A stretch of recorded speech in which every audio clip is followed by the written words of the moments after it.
ट्रांसामिक acid के बारे में तो आपने सुना ही होगा कि ये आपके ब्लड को गाढ़ा करता है, यानी इसके इंजेक्शंस भी आते हैं डिफरेंट टाइप्स में, आपने देखा होगा। लेकिन आजकल इसके क्रीम्स भी आ रहे हैं। अगर आपने नहीं सुना तो आज इस वीडियो में मैं आपको इसकी कंप्लीट तफसील बताऊंगा कि अगर ट्रांसामिक एसिड आपने स्किन पे यूज करना हो तो वो किस पर्पस के लिए आप सेफली यूज कर सकते हैं। और इसके अलावा ये हाइड्रोक्विनोन को रिप्लेस कर सकता है या नहीं, क्या मैं हाइड्रोक्विनोन की जगह ये क्रीम यूज कर सकता हूँ या नहीं।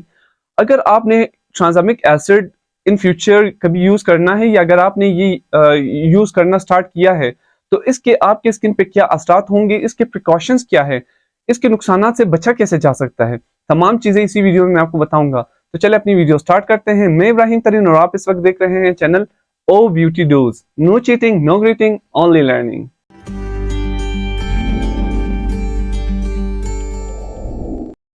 नाज़रीन, ट्रांसामिक एसिड असल में ये हम तब यूज करते हैं जब हमें बॉडी के अंदर कोएगुलेशन चाहिए हो, हमारा ब्लड बहुत पतला हो गया है, अब मेरे बॉडी से ब्लड की लीकेज हो रही है, तो मैं ट्रांसामिक एसिड के इंजेक्शन लगाता हूँ ब्लड को कोएगुलेट करने के लिए, थोड़ा सा थिक यानी गाढ़ा करने के लिए, ठीक है। लेकिन ये हम खुद नहीं लगाते, ये हमें जब प्रिस्क्राइब की जाती है तभी हम ये इंजेक्शन लगाते हैं। लेकिन रिसर्च के दौरान ये पता चला कि ट्रांसामिक एसिड की वजह से हमारे स्किन के अंदर जो मेलानोसाइट्स है वो ब्लॉक हो जाते हैं, यानी वो मेलानिन पैदा नहीं करते, जिसकी वजह से आपकी स्किन का जो टेक्सचर है वो मोर इवन होता जाता है और आपकी स्किन के जो मेलाज्मा, स्किन के ऊपर जो मेलाज्मा होता है, फ्रीकल्स होते हैं, हाइपर पिगमेंटेशन होता है, वो गायब होने लगता है।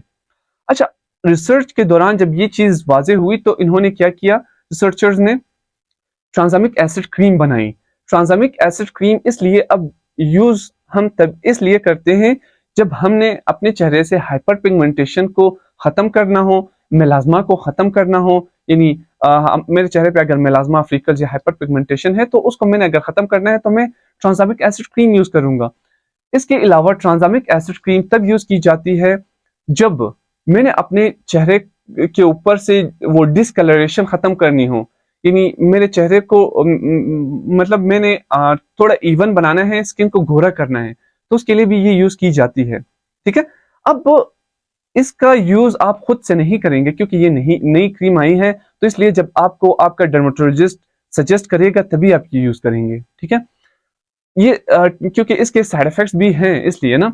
अब जब आपको आपका डर्मेटोलॉजिस्ट सजेस्ट करेगा, जब आप ये यूज करना स्टार्ट करेंगे तो याद रहे दिन में आपने इसके साथ एक सनब्लॉक भी लगाना है। क्यों? क्योंकि जब भी आप ये क्रीम लगाते हैं, रात को ये क्रीम वैसे रात को लगानी होती है, ठीक है, सोने से पहले, और दिन में फिर आपने करना क्या होता है कि सनब्लॉक लगाना होता है, और अच्छे कंपनी का सनब्लॉक होना चाहिए ताकि वो आपको प्रोटेक्शन भी दे, ठीक है।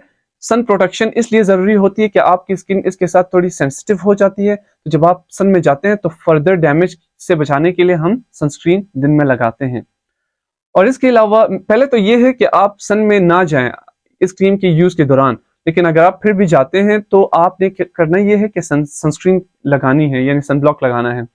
इसके अलावा ये क्रीम आपको लगानी कैसी है, साइड इफेक्ट एंड में बताऊंगा, लेकिन अभी पहले इसका यूज बताता हूँ कि आपने अप्लाई कैसे करना है, एप्लीकेशन क्या है। जब आप ये क्रीम थोड़े से अमाउंट में उंगली के ऊपर लेंगे तो, लेकिन उससे पहले आपने चेहरा अपने फेस को अच्छे क्लींजर की मदद से धोना है या फेस वॉश की मदद से धो के उसके बाद उसे ड्राई करना है एक सॉफ्ट तौलिए से, जो जिसके ऊपर कोई जर्म्स ना हो, या सॉफ्ट टिश्यू पेपर से उसे ड्राई करके फिर फिंगर टिप पे आपने ये क्रीम लेनी है और वहां लगानी है जहां आपका मेलाज्मा या हाइपर पिगमेंटेशन है, या इसके अलावा डिस्कलरेशन हुई है। उसके बाद जब वहां आप अप्लाई करेंगे, अपवर्ड मोशन में यूं ऊपर गिर जाने पे यूं सर्कुलेटरी मोशन में, अपवर्ड मोशन में मसाज करना है कुछ देर के लिए, फिर वापस छोड़ देना है। इससे क्या होगा कि कुछ ही दिन के अंदर अंदर आपका जो मेलाज्मा, हाइपर पिगमेंटेशन वगैरह है वो गायब हो जाएगा। इसका रिजल्ट परमानेंट नहीं होता। क्यों?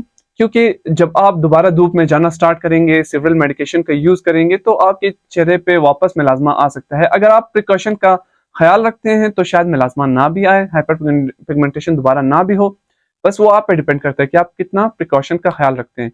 और इन द एंड मैं आपको ये बताता चलूं कि इसके साइड इफेक्ट्स क्या है। इसकी वजह से आपकी स्किन पे इरिटेशन थोड़ी बहुत हो सकती है, स्किन एलर्जी हो सकती है,